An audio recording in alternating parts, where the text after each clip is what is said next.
Alors, petite actu sur Automobile Propre concernant le salon de Genève. Donc, comme je vous ai dit hier, il est annulé à cause du coronavirus. Magnifique. On va voir un peu ce qu'on va rater du coup comme présentation. Alors, on va rater la Renault Twingo et le chauffeur électrique Dacia. Dans le marathon des conférences de presse, Dacia était censé ouvrir le bal avec une conférence prévue à 8 heures pétantes. La marque low cost de Renault devait révéler un concept annonçant une future citadine électrique à bas prix inspirée de la KZ2. Devait suivre dans la foulée la conférence de presse de Renault avec trois grosses nouveautés attendues, la Twingo Z2, la version hybride rechargeable de la Mégane et la mystérieuse Morphose, un concept censé annoncer les futurs projets de la marque dans le domaine du véhicule électrique. Alors la 500 électrique aussi, la Fiat 500 devait être présentée. Si elle contraignait déjà bon nombre de représentants de la marque à ne pas faire le déplacement jusqu'à Genève, l'épidémie du coronavirus aura également eu raison de la nouvelle Fiat 500 électrique. Censée lancer le groupe italien dans la course à l'électrique, cette Fiat branchée a déjà été aperçue en grande partie camouflée. À ce stade, on ne connaît ni ses performances, ni ses caractéristiques. On sait toutefois que son lancement est prévu pour l'été 2020. Il va falloir se dépêcher pour la présenter alors, parce que c'est quand même, ça arrive bientôt, hein. Bon, la DS Aerosport Lounge, j'ai déjà fait une vidéo sur ça, donc clairement elle devait être présentée aussi. La fameuse Lexus UX 300e, j'avais déjà fait aussi une vidéo, elle devait être révélée à Genève. Bon, celui-ci n'avait toutefois plus grand-chose à cacher, équipé d'un moteur électrique de 150 chevaux et d'une batterie électrique de 54,3 kWh, il arrivera en Europe qu'en 2020.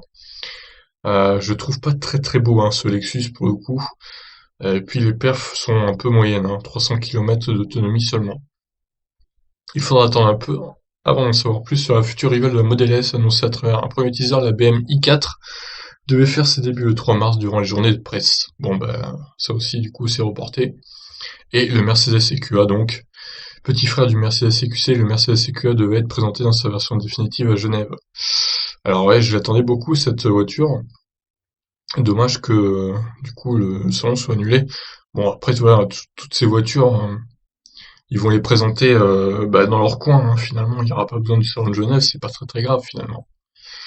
Il y a l'Audi e-tron S aussi, j'ai déjà fait une vidéo l'autre jour. Mais aussi, chez les plus petits acteurs, le programme du salon automobile de Genève s'annonçait également riche en nouveautés. Alors il y a l'Igo Mobile qu'on a déjà vu l'autre jour, également. La start-up suisse Micromobility devait présenter la version de la petite Micro-Hino. Côté sport, l'édition 2020 du Salon de Genève promettait également de nombreuses nouveautés, avec la présentation d'un concept baptisé Prophecy chez Hyundai et du Precept chez Volvo. C'est vrai, le Hyundai Prophecy, qui aurait été pas mal, je pense.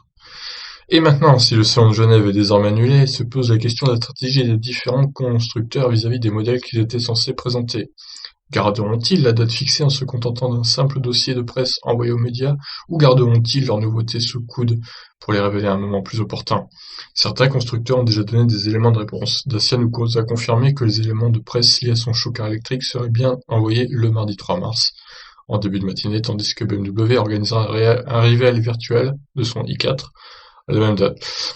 Oui, voilà, ils vont faire les trucs dans leur coin et au final, bon, ça sera révélé aux mêmes dates, hein, j'imagine, à quelques jours près. Pas d'inquiétude donc. Je pense qu'on aura les infos qu'on veut en temps et en heure. Pareil pour le Mercedes et QA, notamment. Voilà, je vous laisse réagir à cette annulation du salon de Genève. Bon, moi je pense quand même que c'était la bonne solution d'annuler, parce qu'il faut pas prendre de risques avec ce coronavirus, même s'il est pas hyper mortel. Le but c'est pas non plus que tous les gens soient contaminés par ce truc, quoi. Sinon ça va nous pourrir l'année, clairement. Je vous laisse réagir, ciao.